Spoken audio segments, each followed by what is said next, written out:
Boa noite, gente, ou bom dia, boa tarde para quem estiver assistindo. Meu nome é Flávio, eu sou enfermeiro, paliativista e professor da Faculdade Anhanguera. A gente está começando agora, no dia 12 de maio, a Semana da Enfermagem da Anhanguera de um modo um pouquinho diferente. A gente vai fazer essa semana vídeos com alguns enfermeiros convidados falando de temas diversos para que vocês consigam acompanhar, mesmo de casa, todas as novidades e as áreas que o enfermeiro e a enfermagem, de um modo geral, atua. Hoje, para abrir a Semana da Enfermagem, eu escolhi um tema que particularmente eu gosto muito, né? E eu acho que muita gente tem até interesse em conhecer, mas às vezes não consegue desenvolver por não ter tido uma parte prática ou uma realidade muito próxima, que é sobre cuidados paliativos. Para abrir essa conversa, eu convidei duas enfermeiras paliativistas, colegas de trabalho e amigas. E antes mesmo delas se apresentarem, eu já queria falar que a gente está seguindo todas as normas da OMS, das recomendações devido ao surto de Covid-19, utilizando as máscaras e dando um certo espaçamento entre nós. Então, está tudo certo, tudo correto, não se preocupe, não estamos quebrando nenhuma lei. Então, gostaria que vocês se apresentassem para o nosso público, para os nossos alunos, falando um pouquinho sobre vocês. Boa noite, né? Boa tarde. O meu nome é Fabiana Batista de Moura, eu sou enfermeira desde 2001, especialista em oncologia, e conheci cuidados paliativos há 12 anos atrás, quando a doutora Ana Lúcia Coradazzi trouxe a ideia de cuidados paliativos para o Hospital Amaral Carvalho, onde começamos a estudar, a saber o que era, do que se tratava, porque a princípio, acho que como todos, né, acabam ouvindo, cuidados paliativos é quando o paciente vai apenas para morrer, e isso não é verdade. Então, eu sou enfermeira desde 2001 e sou enfermeira responsável pela unidade de cuidados paliativos desde 2008. E gostaria muito de agradecer ao meu colega de enfermeiro Flávio, meu colega de trabalho, por essa oportunidade para tentarmos quebrar um pouquinho, né, desse tabu de quando se fala em cuidados paliativos, né? Às vezes ouvimos muito, lá eu não quero trabalhar porque todo mundo que vai lá vai para morrer. Então, se nós conseguirmos atingir pelo menos 1%, né, de vocês que serão a geração nova aí, o nosso trabalho já estará concluído. Meu nome é Bárbara, eu sou enfermeira há 4 anos no Hospital Amaral Carvalho, sou enfermeira assistencial, sou pós-graduada em cuidados paliativos e terapia da dor pela PUC Minas, e hoje eu gostaria de agradecer ao enfermeiro Flávio, colega de trabalho, a enfermeira Fabiana, por ter me dado a oportunidade de estar aqui hoje, e a gente está aqui para esclarecer um pouquinho sobre cuidados paliativos, o que é isso. Bom, eu fico muito feliz de vocês terem aceitado o convite, de terem disponibilizado tempo para poder a gente estar falando sobre esse tema. Eu sou suspeito para falar, acredito que vocês também, porque é um tema que tem bastante coisa para se dizer, bastante coisa para se falar, tem assuntos fascinantes que a gente consegue enxergar o ser humano com outros olhos. E nós que estamos lá dentro, né, a gente consegue ver de uma maneira talvez que antes a gente não via. Eu falo por experiência própria, mudou muito minha vida conhecer os cuidados paliativos. E começando, os nossos alunos entenderem um pouco sobre o cuidado paliativo, sobre tudo que está sendo dito, eu acho que a gente podia falar sobre um conceito, né, sobre as definições do que é o cuidado paliativo, né? E começando com uma frase linda que a gente encontrou em algumas aulas que a gente já deu, que basicamente é quando o cuidar é mais importante que o curar. Então, fala pra gente, Fabiana, o que seria, de fato, o cuidado paliativo?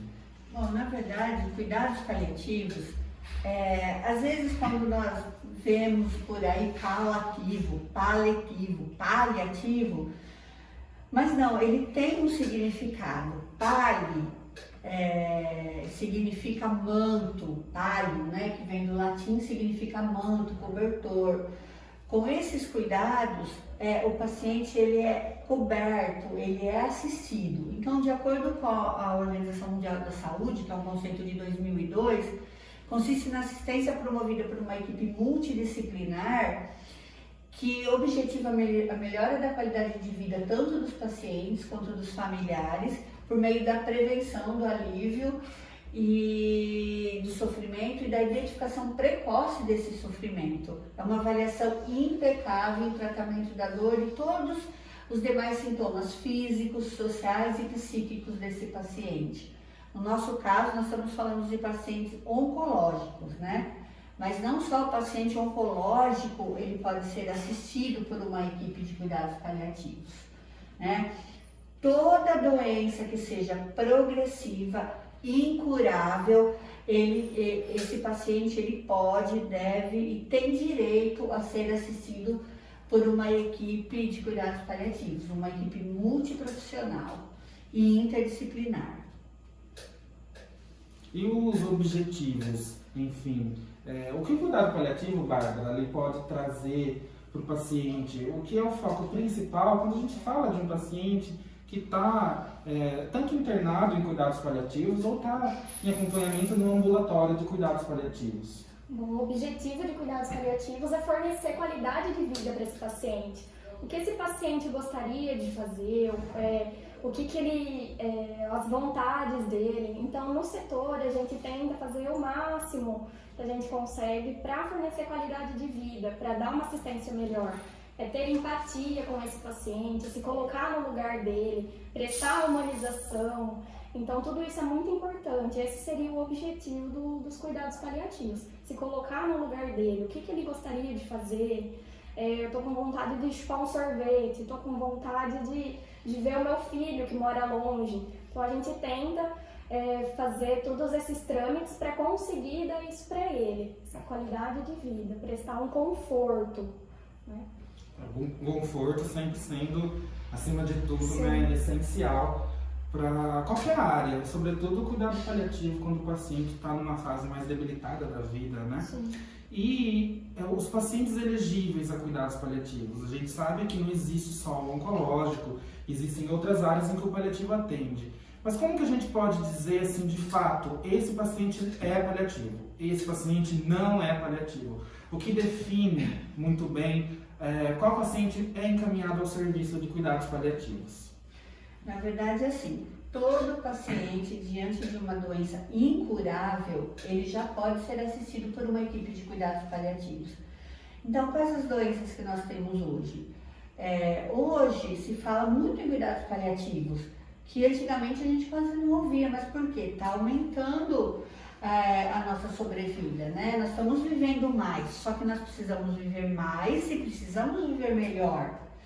Então, toda casa, às vezes você acha uma avó que tem Alzheimer, ela é elegível de cuidados paliativos. Você tem um vô que é acamado uma sequela de um AVC e ele pode desenvolver uma lesão por pressão, então ele pode ser assistido pela equipe de cuidados paliativos. Então, qualquer pessoa que seja diagnosticada com uma doença incurável e que ela vai progredir e vai ser limitante da qualidade de vida desse paciente, ele precisa e deve ser assistido por uma equipe de cuidados paliativos. Então, o que nós temos aí? DPAC, né? Hoje em dia tinha parado um pouco, mas hoje em dia tem muito fumante, né? Está aumentando o número de fumantes, então essas pessoas vão desenvolver DPAC, Alzheimer, demência senil, jovens, né? Tantos acidentes de carro e principalmente de moto, nós vemos que ele vai ficar acamado, não sabe o tempo que vai ficar, então ele precisa ser assistido por um fisioterapeuta, um psicólogo, um enfermeiro, então ele precisa ser atendido por uma equipe de cuidados paliativos. No nosso caso, nós cuidamos na nossa enfermaria apenas de pacientes oncológicos, né?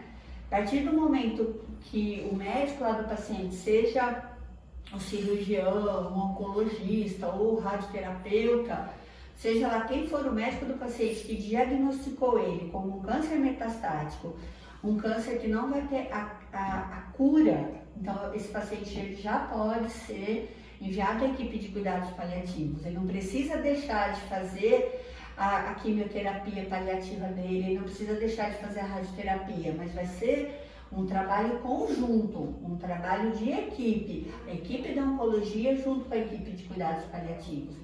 Então, quando o paciente, em algum momento, esse paciente, ele vai ter dor. Só o diagnóstico de câncer já deve ser muito dolorido. Então, ele já é um paciente, já é um diagnóstico muito difícil. E ainda se ele não tiver cura, o que é que nós podemos fazer? A equipe de cuidados paliativos vai passar a atender junto com o oncologista ou junto com o radioterapeuta, até que chega um momento que o oncologista ele tem uma pequena parte nesse cuidado, ficando apenas a equipe de cuidados paliativos. Mas aí nesse momento ele já tem um vínculo com a enfermagem, ele tem um vínculo com a psicóloga, ele tem um vínculo com a fisioterapeuta, com a terapeuta ocupacional, ele já tem um vínculo com toda a equipe de cuidados paliativos. E isso vai tornar o final da vida dele talvez um pouco mais tranquilo, porque ele tem vínculo com essa equipe, que ele sabe que o objetivo central dessa equipe é tentar melhorar a qualidade de vida dele e controlar os sintomas. Então, esse paciente, diante de um diagnóstico de uma doença incurável, deveria já ser, sim, encaminhado à equipe de cuidados paliativos. Sim, e esse acompanhamento ele é muito importante, né? Com tratar, não deixar de fazer um tratamento, mas seguir como paliativo, à medida que a incurabilidade vai surgindo, o paliativo ganhando mais força, né? Isso. E sobre a rotina da enfermaria, nós temos uma enfermaria de cuidados paliativos, nós 3 trabalhamos lá, e eu queria que a Bárbara comentasse um pouco pra gente, para os alunos ou para quem está assistindo, entender como que funciona uma enfermaria de cuidados paliativos. Tem gente que acredita que acontece coisas mirabolantes lá dentro e que é totalmente diferente de uma enfermaria qualquer. E na verdade tem coisas que realmente são diferentes, né, Bárbara? Mas tem coisas que se assemelham muito, a gente só precisa mudar um pouco o olhar para o paciente. Como que funciona essa rotina, Bárbara? Sim. Bom, todo dia de manhã eu faço uma visita junto com a equipe multidisciplinar para verificar quais serão as necessidades daquele paciente. Então, a equipe multidisciplinar é composta por fisioterapeuta, o terapeuta ocupacional, o médico, o enfermeiro, o assistente social, a nutricionista, o psicólogo, e nós temos também o padre, que é o serviço de capelania, que pode ser tanto o padre, o pastor. Então, a religião, na verdade, também entra como parte da equipe multidisciplinar. A religião ela tem um fator muito importante na vida das pessoas, né? Influencia no jeito que ela vê as coisas e como ela enfrenta o processo da morte ou morrer, né? E falando sobre equipe multidisciplinar, sobre as bases que fundamentam o cuidado paliativo, existe alguma diretriz, alguma base que norteia os cuidados paliativos? Na verdade, nós somos focados no controle eficaz dos sintomas, porque é muito difícil você abordar qualquer coisa com aquele paciente, com aquela família, com o paciente gritando de dor, ou com o paciente nauseado e vomitando. Os componentes psicossociais, né? Então nós temos a assistente social e a psicóloga que cuidam disso, e o trabalho em equipe. Porque é muito importante nós pensarmos que é impossível se fazer cuidados paliativos sozinho. Então, não adianta o médico falar assim, eu vou fazer cuidado paliativo, porque mesmo que ele seja prescritor, ele não vai conseguir atender todas as demandas, tanto do paciente quanto da equipe. Então, para nós, a equipe os técnicos de enfermagem são extremamente importantes. O médico, o psicólogo, o serviço social, todos têm o seu papel extremamente importante dentro do controle eficaz de todos os sintomas desse paciente, né? Então, os cuidados paliativos têm também algumas características, né, importantes. Nós somos focados mais no paciente do que na cura. Nós sabemos que eles não vão morrer curados, mas eles podem morrer sem sofrimento, né? Eles não vão morrer curados da doença deles, mas eles vão morrer com certeza cuidados, muito bem cuidados. E nós, os cuidados paliativos, não faz eutanásia, né? De maneira nenhuma. Nós não prorrogamos o sofrimento, mas também não fazemos eutanásia, que seria praticamente matar o paciente. Isso nós não fazemos de maneira nenhuma. Antecipar a morte. Antecipar a morte, exatamente. Cuidados paliativos é uma ortotanásia. As coisas elas vão acontecer no momento que elas tiverem que acontecer e do jeito que elas têm que acontecer. Então, dentro da equipe de cuidados paliativos é importante a família, o médico, a equipe e o paciente trabalharmos juntos. O paciente ele tem direito às informações que ele quer saber para aquele dia. Então, sempre nós comentamos, né, em cuidados paliativos, que as informações são sempre em doses homeopáticas, é um pouco cada dia. É aquilo que o meu paciente quer saber, é aquilo que ele quer saber para aquele dia, para aquele momento. Pode ser que no outro dia ele venha com outras perguntas, com outras questões, mas também pode ser que nunca mais ele toque nesse assunto. Então, é um direito que ele tem e vai ser respeitado. Então, sempre a gente pensa na Dona Maria, no seu João, no seu José, nos desejos e nas vontades e nos direitos e nos deveres da pessoa. Nós esquecemos do câncer de pulmão, do câncer de mama, porque nós não vamos poder curar o câncer, mas nós vamos poder sim cuidar do seu João e da Dona Maria. Esse é o nosso objetivo central. E falando sobre o foco dos sintomas, né, uma avaliação impecável, para que a gente consiga tratar melhor e dar mais conforto para esse paciente, a gente já sabe que as principais causas de internação de um paciente em cuidados paliativos é dor, náusea e vômito, delírio e constipação. Dispneia também acaba entrando um pouco, mas principalmente eu acredito que a dor e o delírio sejam itens que muita gente se questiona, principalmente o delírio, às vezes não entende se é uma simples confusão, o que é isso. Então, muitos pacientes se internam com uma queixa de dor e com a queixa de delírio. Existem alguns pontos que a gente precisa entender na avaliação desses dois sintomas. Eu queria que você falasse, Bárbara, na avaliação da dor e do delírio em cuidados paliativos, o que a enfermagem pode fazer para melhorar essa qualidade de vida do paciente?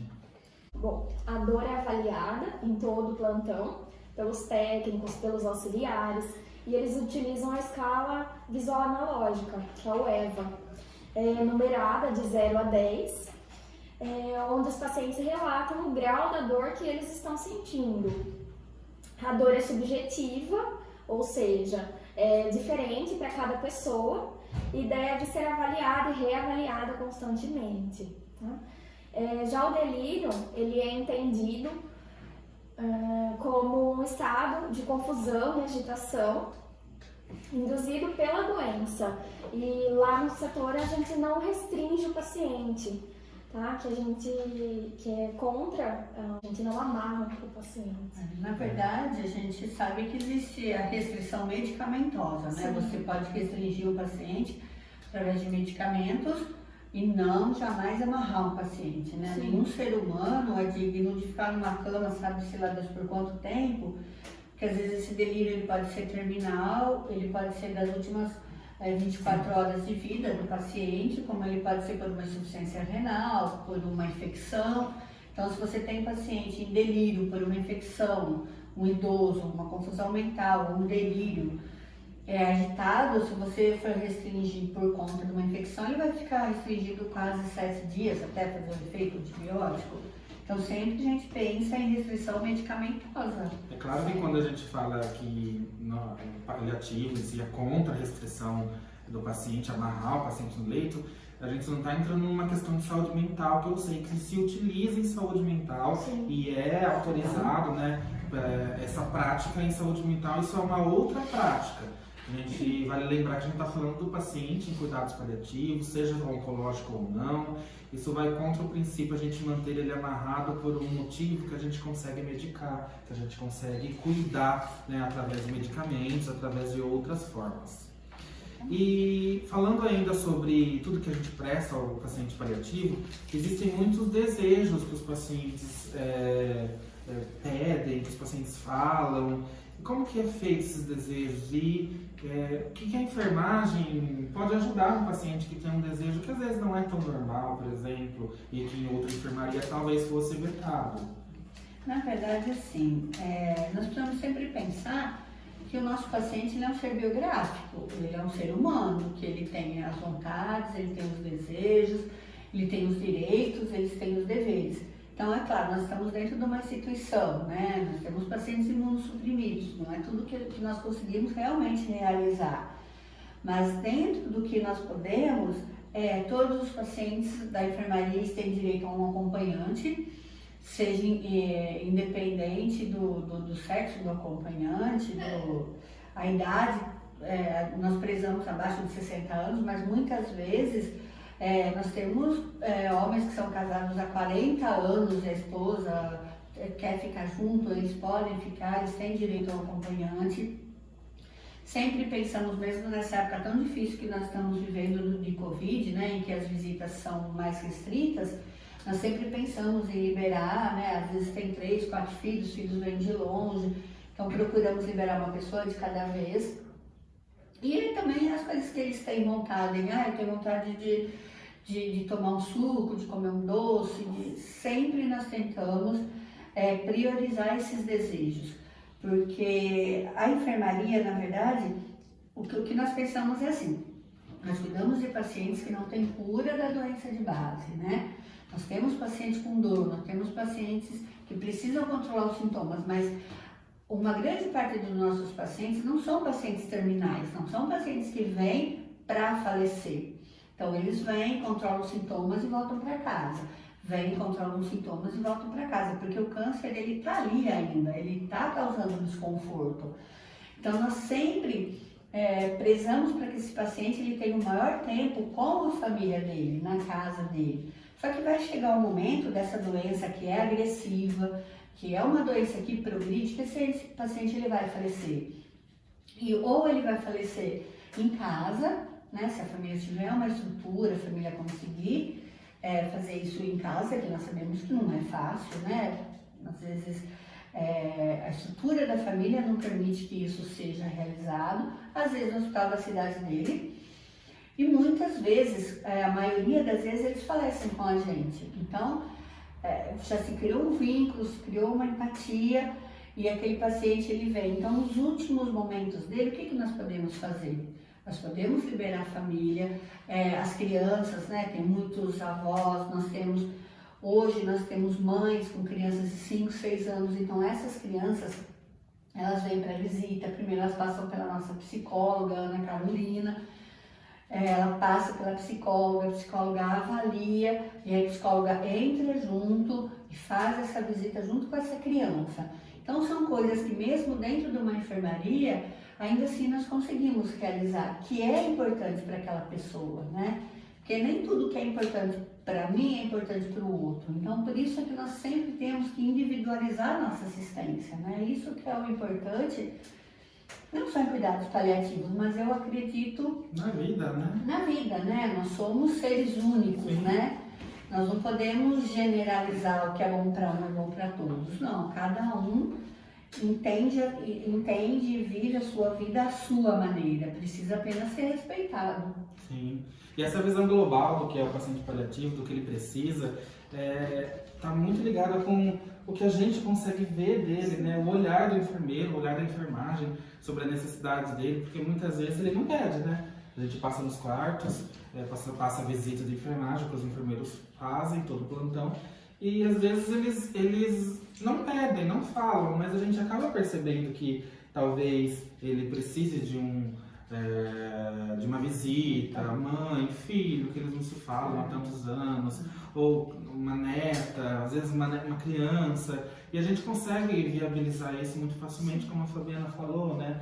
A gente tem essa flexibilidade e é gostoso a gente saber que a gente consegue ter essas vertentes do paciente paliativo, que deveria ser para todas as pessoas, mas infelizmente a gente não tem essa cultura e não tem também disponibilidade no hospital, área física para proporcionar isso para todos, né? Mas no paliativo a gente consegue dar essa abertura um pouquinho maior, né? Eu acho que isso faz a diferença quando a gente fala em humanizar a assistência. E a gente é conhecido, não sei se vocês já ouviram falar, mas como um setor que tudo pode. Acho que a gente ouvia bastante isso falar antigamente, hoje nem tanto, mas acho que você já ouviu, né, Bárbara? Sim. Que o setor que tudo pode, paliativo é o setor que pode fazer o que quiser. E a gente estava falando até mesmo, antes de gravar, que a gente estava separando os tópicos, que eu acredito particularmente que quando o paciente está próximo do fim, quando ele está morrendo, ou quando ele está numa fase difícil da vida, eu acredito que ele tem direito, sim, a algumas particularidades que outros. Sim. Ele não sabe se ele vai ter a oportunidade de ver amanhã uma pessoa querida, ou de tomar um sorvete, ou de comer uma coxinha. Né? São coisas Né? tão simples que nós, no nosso dia a dia, nós não damos valor, né? Às vezes até tem uma paciente que me disse que outro dia ela conseguiu pentear o cabelo. Gente, ela ficou tão feliz porque ela penteou o cabelo sozinha. Falei, gente, eu faço isso todo dia de manhã sem olhar no espelho. E eu nunca percebi como é importante. E é uma coisa tão boba, né? E às vezes a gente não consegue perceber como é importante você tomar um banho sozinho, né? Fechar a porta do banheiro e tomar um banho sem um desconhecido junto com você. Sim. Às vezes a gente não percebe. Até Pra mesmo, eles. sair da cama. Até mesmo sair da cama. Porque acho que a Bárbara vive isso muito mais do que eu. Né? É muito fácil a gente falar, vamos dar mais leito, né? Porque não dói a costa, né? A gente não precisa pegar no paciente, só vira para um lado, vira para o outro, passa o lençol, já era. Mas quando a gente pensa, qual a diferença da gente levar esse paciente que está ali 30 dias numa cama para um chuveiro? Sim.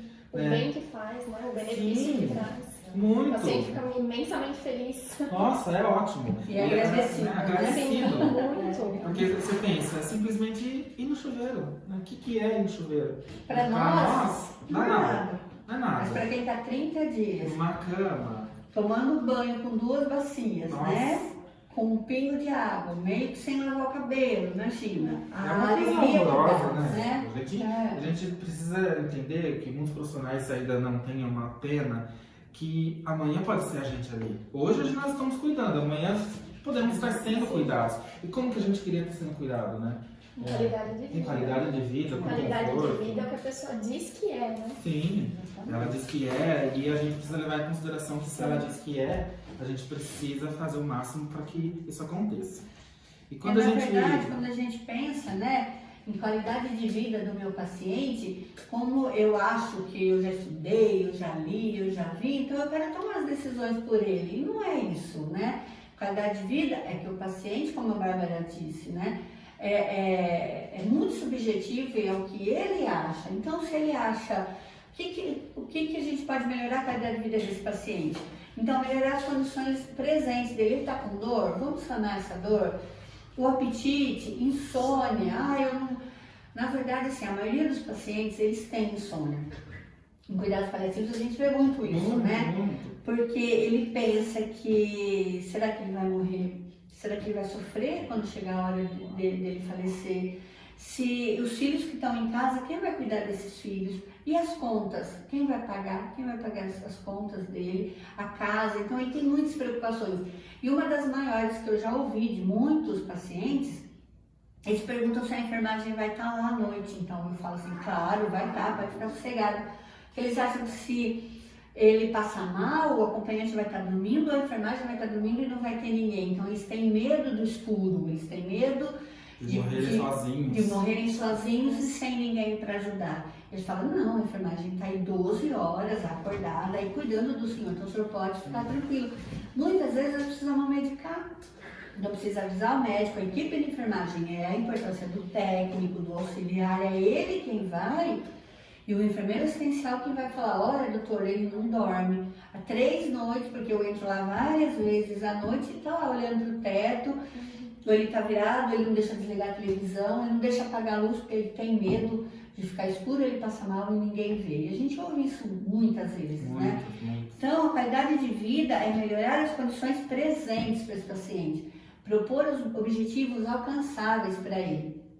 Eu não posso prometer para um paciente um câncer de próstata com uma síndrome de compressão medular que em dezembro ele vai correr a São Silvestre, porque eu sei que ele não vai. Então eu vou estar mentindo para o meu paciente. Então o que eu posso propor? Olha, amanhã vamos tentar tomar banho no chuveiro, né? Fazendo uma radioterapia, um melhorador, vamos sentar? Eu consegui no outro dia, ele passa a acreditar na equipe e melhora muito a qualidade de vida dele. Nossa, eu consegui sentar. Então eu preciso propor objetivos menores alcançáveis, porque não adianta eu ficar prometendo para ele coisas que não vão acontecer. E aí ele não consegue, você é mentirosa. Tá A confiança vai Perde a abaixo. confiança. Ele perde a confiança na equipe, E exatamente. às vezes demorou meses para construir essa confiança. E uma coisa muito importante também é a equipe toda falar a mesma língua.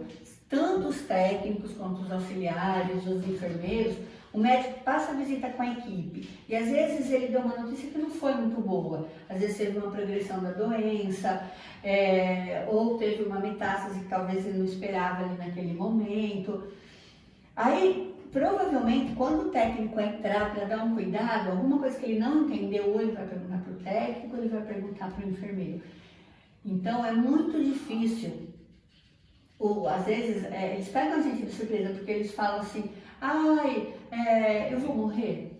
Olha que difícil essa pergunta. Como que a gente responde se a pessoa vai morrer? Como a gente responde? Mesmo que às vezes a gente saiba que vai. Que vai.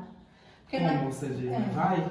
Então, o que é que nós falamos? O que é que o senhor acha? O que é que a médica conversou com o senhor? Voltar a pergunta para o paciente. Sempre voltar a pergunta. A melhor comunicação que existe em cuidados paliativos é sempre voltar a pergunta para o paciente. Eu acho que essa é sempre a melhor saída, porque às vezes nós, né, enfermeiros, técnicos, ficamos à beira do leito e ouvimos muitas coisas.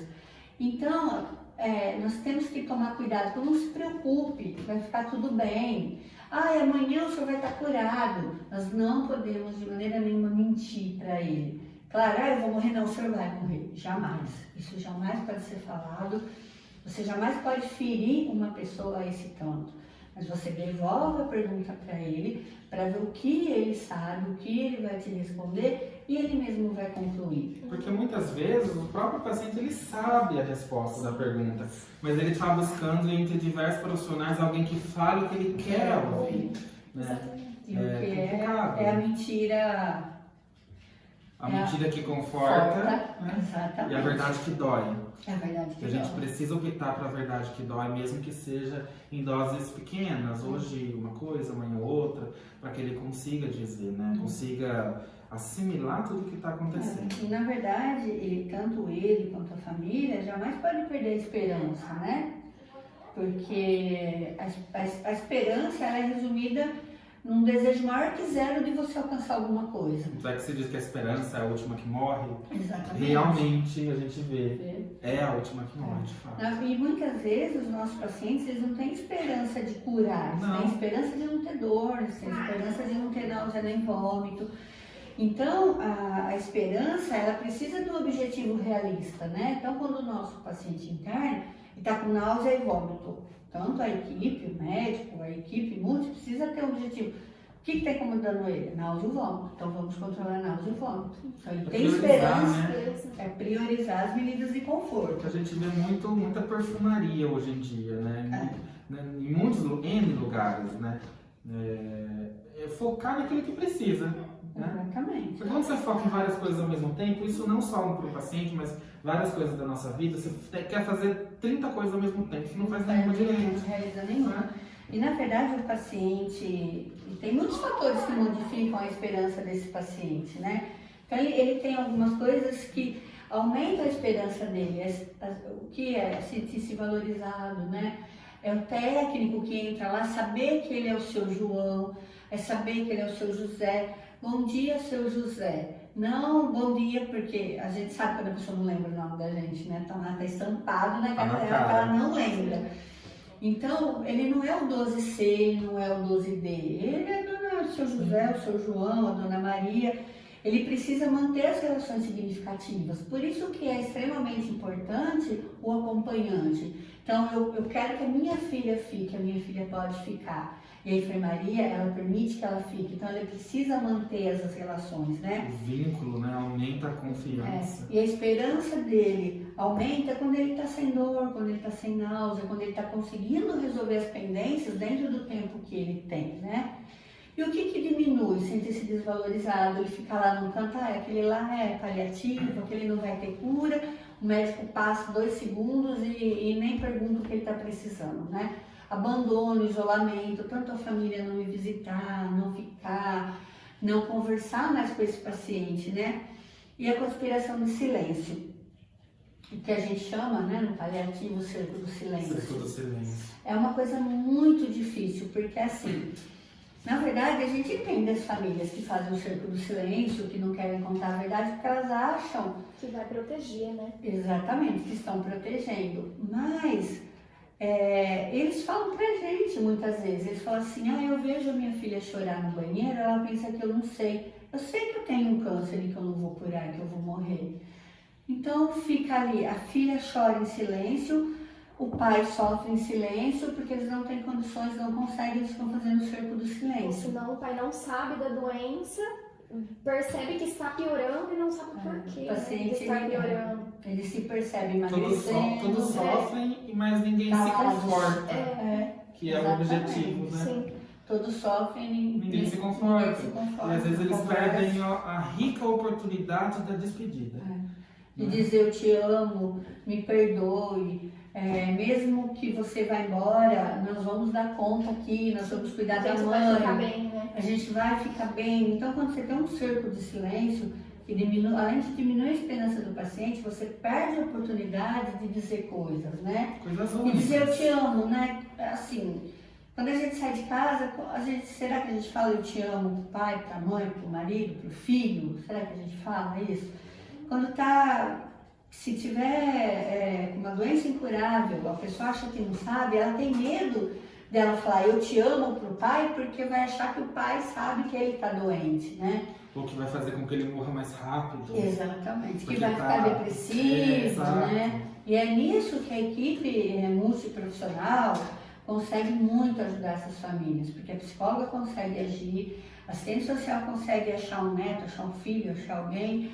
Então, isso traz um conforto a mais, né? Num momento tão complicado, né? E tão delicado para essa família, né? E assim, a obrigação, vamos dizer assim, de falar sobre um diagnóstico não é da família, né? A família, ela tem sim um médico que pode contar, que pode falar, que vai saber conversar com esse paciente.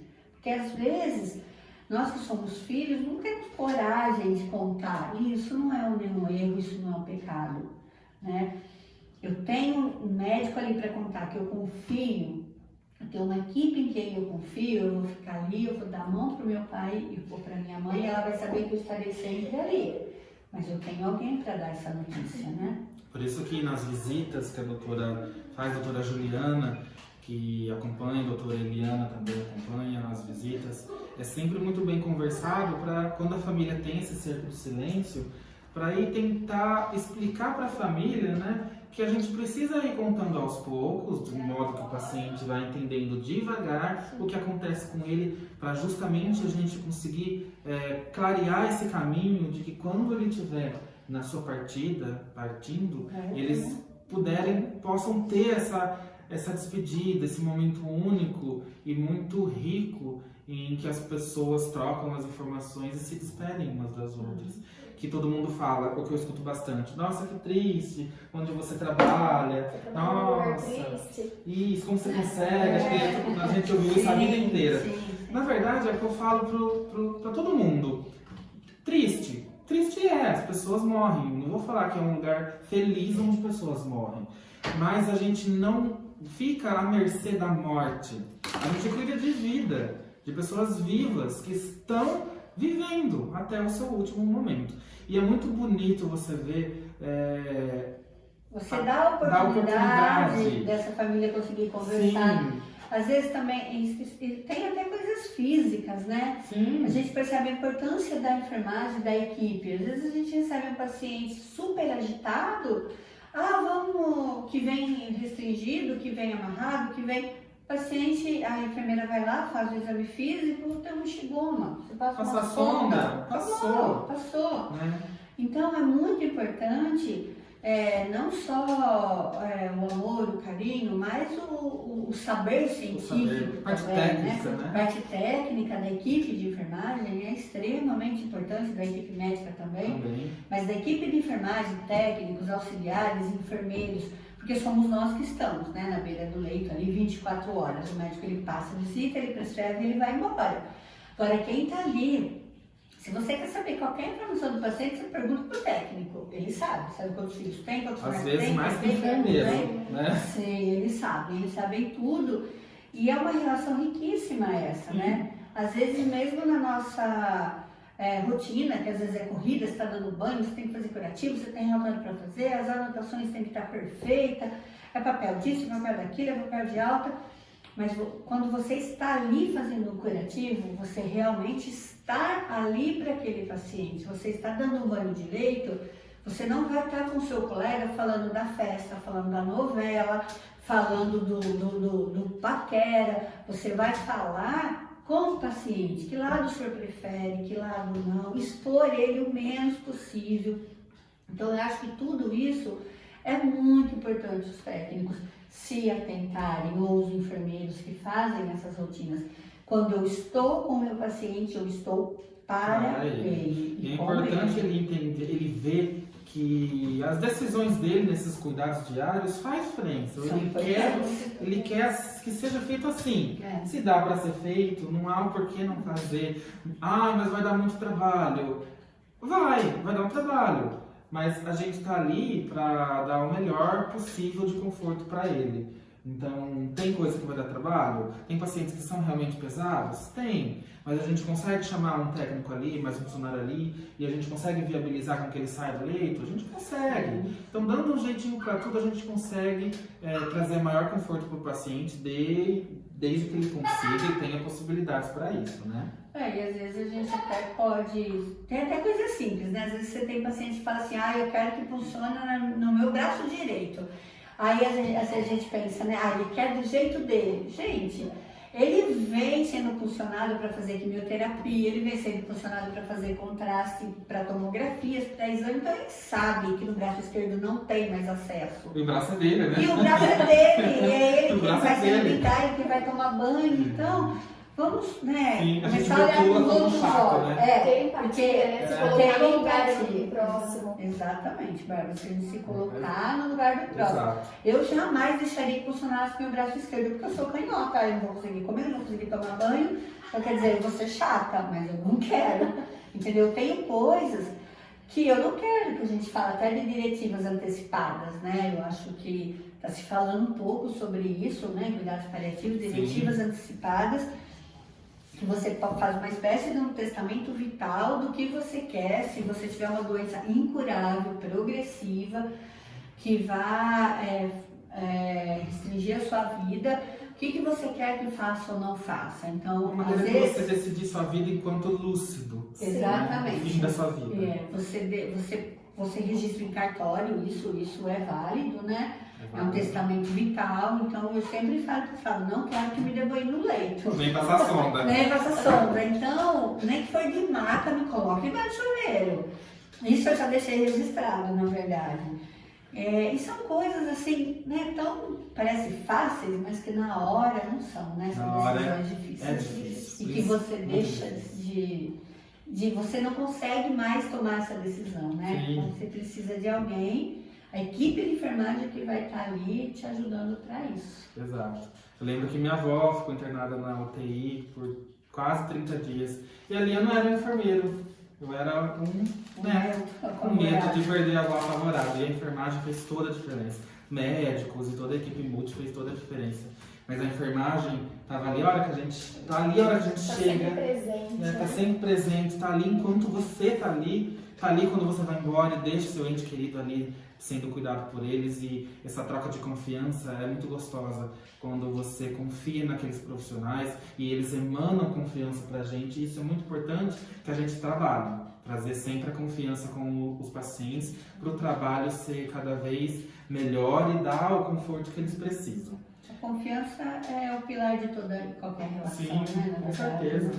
Agora falando sobre ética, rapidinho sobre ética, muitas pessoas acreditam que o paciente paliativo, principalmente os que estão próximos da morte, a gente pode fazer, deixa ali, faz o que der, o que não der não faz, não conseguiu ver, deixa sem, saiu uma sonda, nem passa.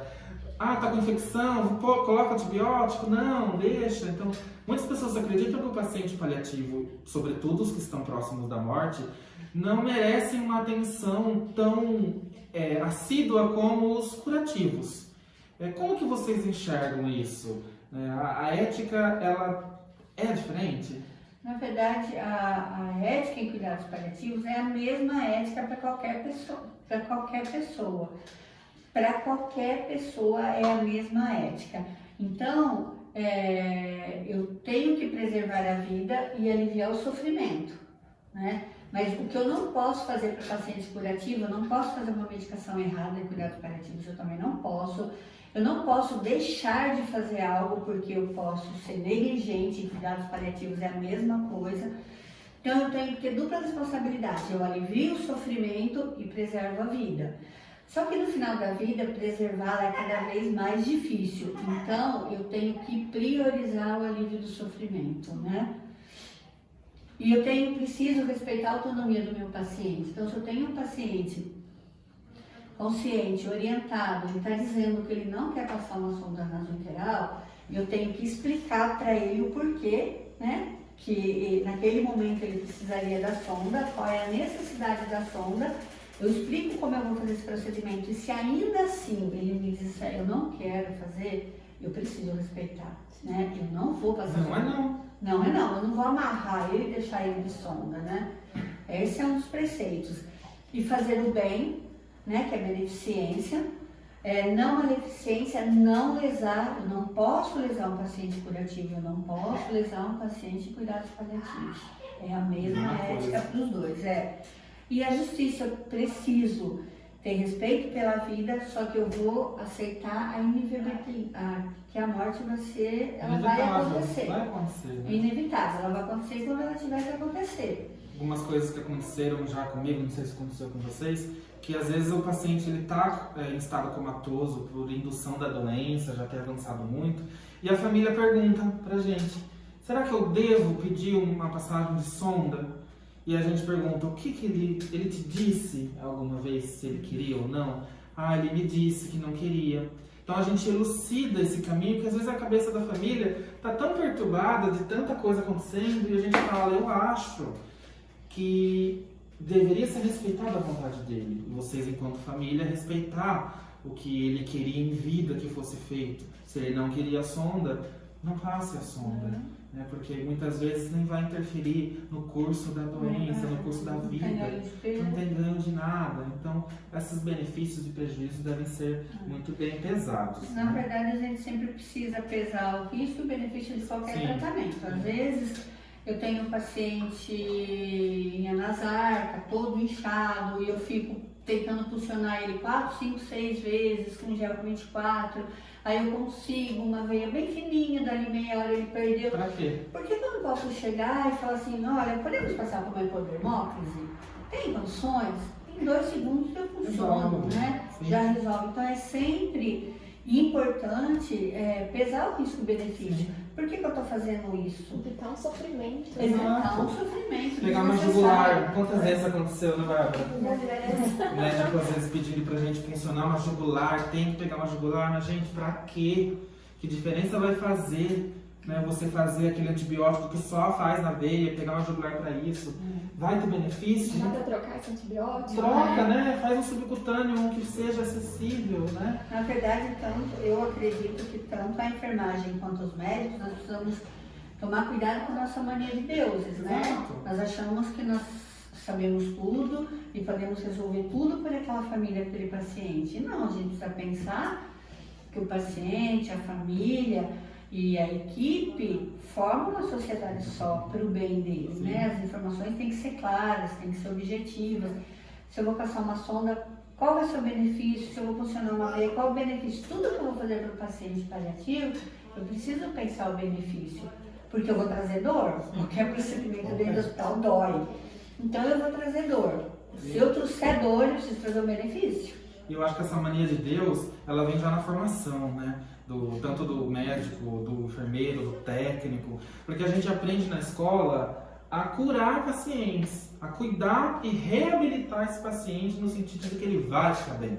A gente não aprende a lidar com as perdas, não aprende a lidar com a morte, não aprende a lidar que simplesmente uma cirurgia, uma quimio, uma rádio não vão dar certo, não vão ter respostas. E o que a gente faz quando isso dá errado?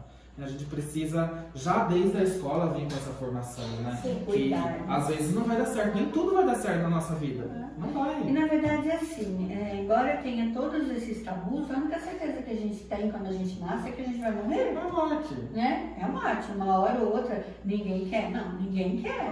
Mas vai acontecer Mas pra é Que ela todos. venha da melhor forma possível. Exato. Sem dor, exato. né? E tendo alguém para cuidar, né? Então eu sempre penso, né? Tomara que eu tenha alguém para me mudar de decúbito.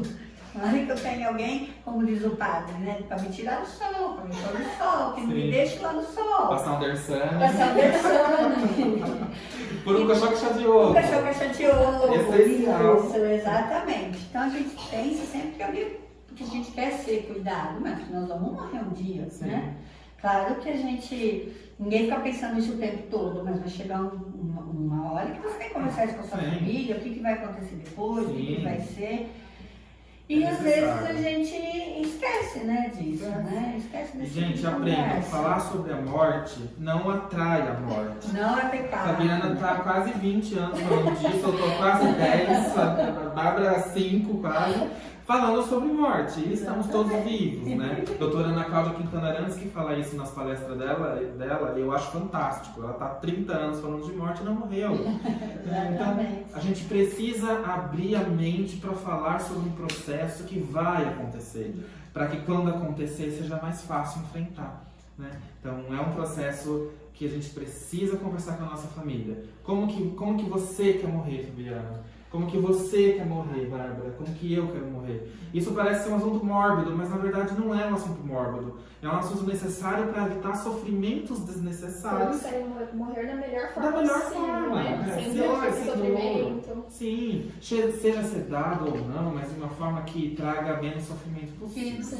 seja cuidado. Cuidado. Né? Eu acho que nós precisamos ser cuidados. E já partindo para o final aqui da nossa conversa, falando um pouco sobre sintoma refratário e sedação paliativa. Então, falando sobre um pouco de sintoma refratário, a gente precisa entender que o sintoma refratário, ele é um sintoma de difícil, não é um sintoma de difícil controle, né? É um sintoma que já foi feito tudo. Todas as medidas, né? E nenhuma obteve sucesso. Sim, porque o sintoma de difícil controle ainda tem coisa que a gente pode fazer, Sim. né? Ainda dá para testar uma dose de morfina a mais, ou adicionar um adjuvante, ou fazer uma terapia alternativa, uma TO. Mas o sintoma refratário a gente já não consegue, né? Isso. Já fez tudo que tinha para fazer, e mesmo assim não Todas deu as certo. medidas farmacológicas e não farmacológicas, Já né, foram como nós feitas. temos, foram feitas e não obteve resultado. E a né? sedação paliativa entra aí, né? Aí. Nesse sintoma refratário. Sim, E a gente precisa entender que a sedação ela não é uma eutanásia, a sedação não é um suicídio assistido, né? Que muita gente tem essa dúvida. muita. E sedação não acelera a morte. Então, Tudo vai acontecer no seu curso natural, né? natural. As coisas acontecem como tem que Sim, acontecer. sim. A sedação não acelera isso. E, na verdade, o que é usado é um sedativo e o objetivo é tirar a consciência do paciente, para que ele não lembre que ele está com aquela dispneia, que ele não viva aquilo dia a dia, aquela dor, aquela dispneia. Ele vai ficar dormindo o tempo que ele tiver, né? Seja 2 dias, 3 dias, uma semana. E paliativo não serve a todos os pacientes. Não. 99% dos sintomas, eles são resolvidos. Tratáveis. São tratáveis e são resolvidos. Uma pequena parte que não é que o paciente é sedado, As né? pessoas acham que Que chegou no virou, paliativo, vai ser né? sedado. Virou a esquina do paliativo, a gente já tá com a bomba lá, só com a bomba de infusão e com o equipo já para pôr na veia e sedar. Não é. Na verdade, ele é para trazer conforto no momento de extremo desconforto. É isso que é, ele não vai induzir ao óbito, ele Prolongar a vai vida. prolongar a vida, simplesmente ele vai tirar o nível de consciência desse paciente para ele não ter a percepção do tamanho do Sim. sofrimento, né? E aí é nessa hora que a enfermagem ela vai continuar com todos os cuidados com esse paciente, curativo, mudança de decúbito, banho, tudo. Mas talvez a psicologia, assistente social, até mesmo nós vamos nos voltar mais para essa família. Porque essa família está ali, ela está sentada ali à beira do leito. Ela está vendo a dificuldade respiratória, né? Então, olha, ele está com essa dificuldade, mas ele não tem percepção, ele está dormindo, ele não sabe que ele está com essa falta de ar. Ele não está mais com dor porque ele está dormindo. Então, essa é a importância nossa de estarmos sempre orientando, né? Nós, profissionais, enfermeiros, somos, antes de nada, educadores, né? Sim. Já vem... Porque muitas vezes quem às vezes tem essa primeira abordagem de perguntar sobre sedação, somos nós, né? Sim. Os enfermeiros, quando estão conversando, perguntam às vezes para a família: a doutora comentou sobre sedação, às vezes eles vão falar que sim ou que não, e aí eles vão expor o que eles sabem para a gente poder complementar. Porque fala, vamos sedar, já entende que vai morrer. Vai pôr o remédio para matar. Para matar. Assim muitas vezes falam, já falaram para você na visita, né, Bárbara? Falam assim: não tem como vocês pôr aquele remedinho que dorme e aí já descansa? Na verdade não é um remedinho. Descansa sim, mas a intenção não é essa, né? É dar conforto, para relaxar e ele não sentir, não ter a percepção de todo esse sofrimento. Eu lembro uma vez que a doutora Juliana, ela explicou de um jeito bem didático para uma família, e isso ficou marcado na minha lembrança, que eu nunca mais esqueci, às vezes eu uso para os pacientes que acham que é eutanásia, para a família que acha que é eutanásia, que existe um caminho, onde está um paciente numa ponta e a morte está na outra. E esse caminho, tem dois caminhos que o paciente pode seguir. O final dos dois caminhos é a morte, né? Ele vai chegar naquele ponto de qualquer forma, em qualquer um dos dois caminhos que ele siga. Quando entra a sedação, a gente tem um caminho sem dor e sofrimento que vai chegar até o resultado final, que é a morte. Sem a sedação seria o outro caminho, cheio de dor, sofrimento, dispneia, angústia, aquele processo de morrer doloroso, que também vai chegar no processo da morte. Os dois vão chegar no mesmo tempo, porque a sedação não acelera nem prolonga. Então, uma vez ela explicou isso para um paciente, eu achei tão didático que eu uso isso hoje em dia para explicar o que é uma sedação. A morte ela vai chegar para aquele paciente que está num estágio avançado da doença, mas a gente consegue escolher em um caminho sem dor e sofrimento para que tudo seja o mais ameno possível para a família e para o paciente, e o caminho com muita dor e sofrimento. Então a gente pergunta para a família: você gostaria de sofrer dessa forma? O paciente agonizando até a morte, ele gostaria de estar assim? Reflete um pouco. A morte ela vai acontecer, a gente sabe, vocês sabem, mas como você quer que ela aconteça? E isso faz toda a diferença para eles refletirem e entenderem que a sedação ela não vem para matar, ela vem para confortar, né? E você poder escolher um caminho menos sofrido para o seu pai, para sua mãe, para o seu familiar, é extremamente importante. Extremamente, né? porque ou até alguém vai escolher para você um dia, né? Exato. Eu espero que escolha o menos sofrido para mim. Com toda a certeza do mundo. Bom, gente, chegamos no final da nossa conversa. Acho que foi muito produtivo, foi muito legal. Eu adorei ter vocês aqui, para a gente poder conversar sobre esses temas, que eu tenho certeza que foi esclarecedor para muitos alunos, para muitos profissionais que estão assistindo, às vezes até não profissionais que têm curiosidade em saber sobre o tema, acerca do que é, porque às vezes ouviu falar, ou vivenciou isso, ouviu alguém que vivenciou. Então eu queria agradecer imensamente a presença de vocês duas e parabenizar pelo trabalho que vocês fazem. Fabiana ensinou praticamente tudo que eu sei de paliativo hoje, foi uma grande professora, além de uma grande amiga e chefe.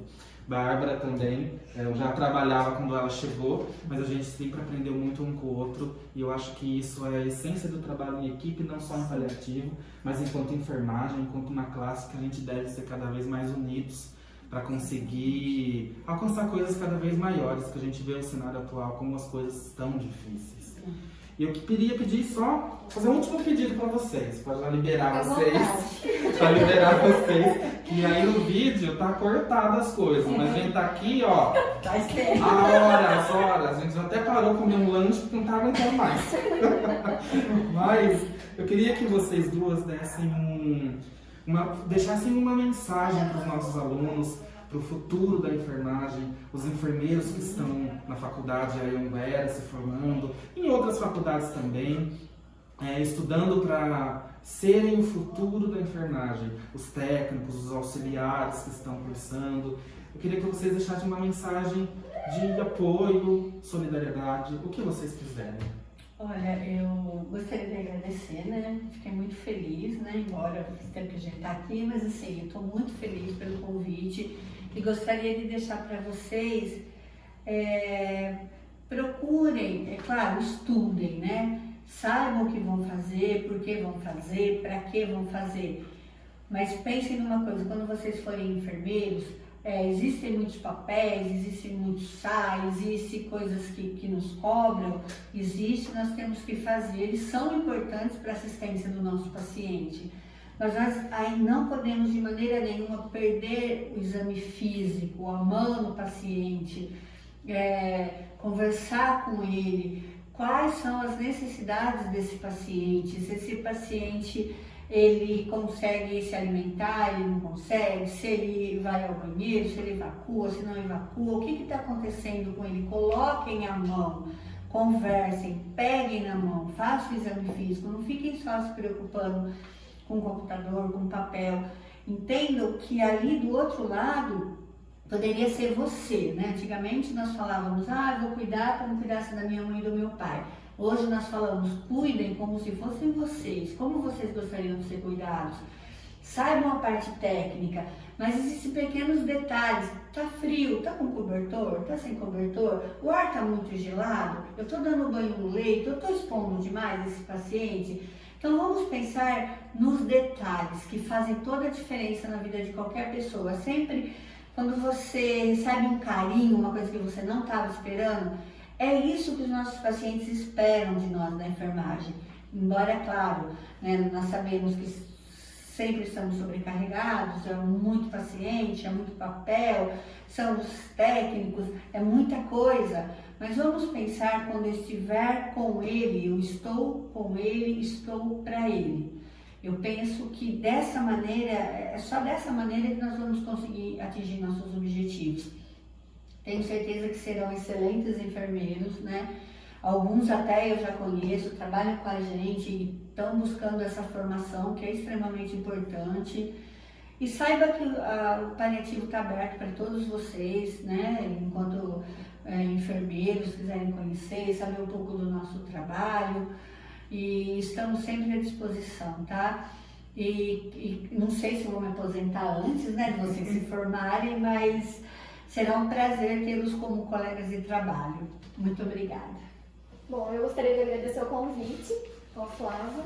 Flávio e Fabiana são pessoas que me ensinaram muito, tudo que eu sei foi através de vocês dois. Então, sou muito grata a tudo que eu sei, graças a vocês que ensinaram tudo na prática, a ética do cuidado, enfim. Gostaria que o pessoal que está se formando, que sejam pessoas empáticas, que cuidem do paciente como gostaria de ser cuidado, né? Que seja a enfermagem que gostaria que tivesse, né? Muita força, não é fácil, né? Muitas vezes a gente pensa mil vezes, mas é uma profissão linda que vale muito a pena, que a cada dia que a gente passa é uma profissão muito bonita, vale muito a pena. Espero que vocês tenham gostado, tenham aproveitado bastante esse nosso primeiro vídeo da Semana da Enfermagem. Fiquem ligados que vai ter mais vídeos aí ao longo da semana. Amanhã a gente vai falar sobre cirurgia bariátrica com a enfermeira Thaís Camargo. E também temos ainda o enfermeiro como gestor hospitalar com o enfermeiro Felipe. Então a gente vai ter ao longo da semana e tem mais novidades vindo por aí. Até mais, boa noite, bom dia, boa tarde, seja lá o horário que vocês estejam vendo. Boa madrugada. Boa madrugada. Dá pra sair? Sim, e fiquem com Deus. Tchau, tchau.